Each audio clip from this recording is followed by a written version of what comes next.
The Princess and the Goblin by George MacDonald. Chapter 1. Why the Princess has a story about her. There was once a little princess whose father was king over a great country, full of mountains and valleys. His palace was built upon one of the mountains and was very grand and beautiful. The princess, whose name was Irene, was born there, but she was sent soon after her birth, because her mother was not very strong, to be brought up by country people in a large house, half castle, half farmhouse, on the side of another mountain, about halfway between its base and its peak. The princess was a sweet little creature, and at the time my story begins was about 8 years old, I think, but she got older very fast. Her face was fair and pretty, with eyes like two bits of night sky, each with a star dissolved in the blue. Those eyes you would have thought must have known they came from there, so often were they turned up in that direction. The ceiling of her nursery was blue, with stars in it, and as like the sky as they could make it. But I doubt if ever she saw the real sky with the stars in it, for a reason which I had better mention at once. These mountains were full of hollow places underneath, huge caverns and winding ways, some with water running through them, and some shining with all colors of the rainbow, when a light was taken in. There would not have been much known about them had there not been mines there, great deep pits with long galleries and passages running off from them, which had been dug to get at the ore of which the mountains were full. In the course of digging, the miners came upon many of these natural caverns. A few of them had far-off openings out on the side of a mountain, or into a ravine.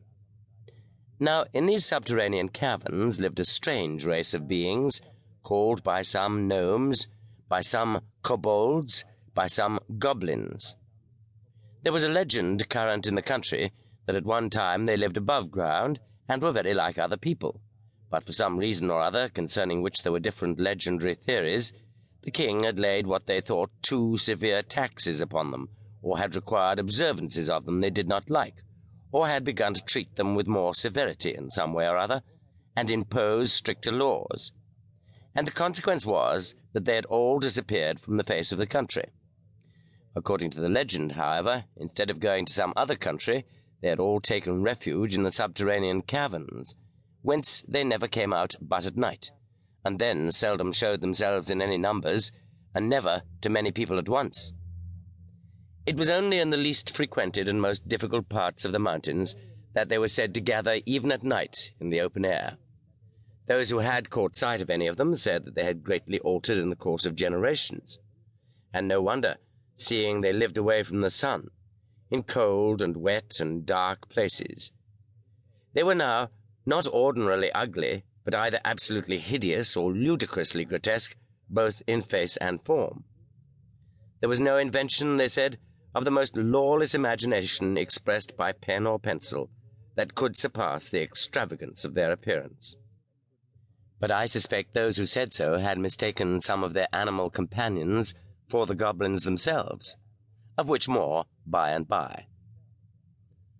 The goblins themselves were not so far removed from the human as such a description would imply, and as they grew misshapen in body, they had grown in knowledge and cleverness, and now were able to do things no mortal could see the possibility of.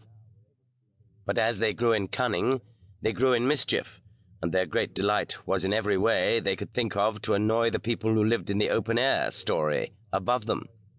They had enough of affection left for each other to preserve them from being absolutely cruel for cruelty's sake to those that came in their way, but still they so heartily cherished the ancestral grudge against those who occupied their former possessions, and especially against the descendants of the king who had caused their expulsion, that they sought every opportunity of tormenting them in ways that were as odd as their inventors.